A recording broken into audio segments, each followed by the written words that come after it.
أعوذ بالله من الشيطان الرجيم.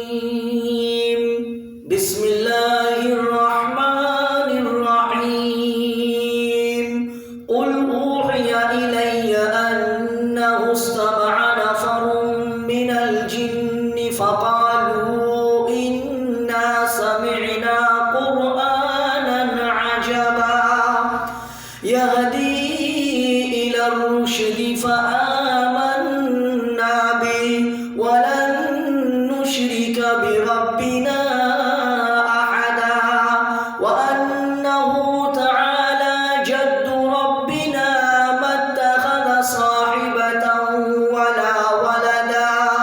وأنه كان يقول سفيهنا على الله شططا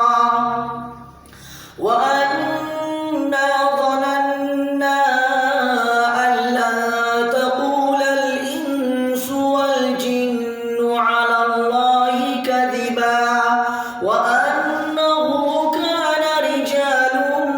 من الإنس يعوذون برجال من الجن فزادوهم رهقا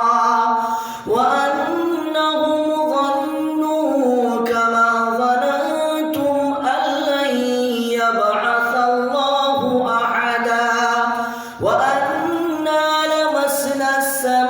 السماء فوجدناها ملئت حرسا شديدا وشهبا وأنا كنا نقعد منها مقاعد للسمع فمن يستمع الآن يجد له شهابا رصدا وأنا لا ندري أشر أريد بمن في الأرض أم أراد بهم ربهم رشدا وأنا منا الصالحون ومنا دون ذلك كنا طرائق قددا وأنا ظننا أن لن نعجز الله في الأرض ولن نعجزه هربا وأنا لما سمعنا الهدى آمنا به فمن يؤمن بربه فلا يخاف بخسا ولا رهقا وأنا منا المسلمون ومنا القاسطون فمن أسلم فأولئك تحروا رشدا وأما القاسطون فكانوا لجهنم حطبا وأن لم استقاموا على الطريقة لأسقيناهم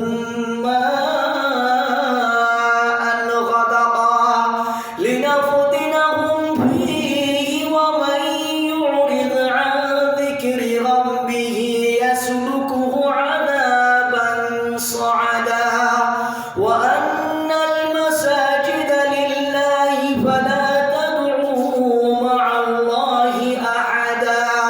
وأنه لما قام عبد الله يدعوه كادوا ويكونون عليه لبدا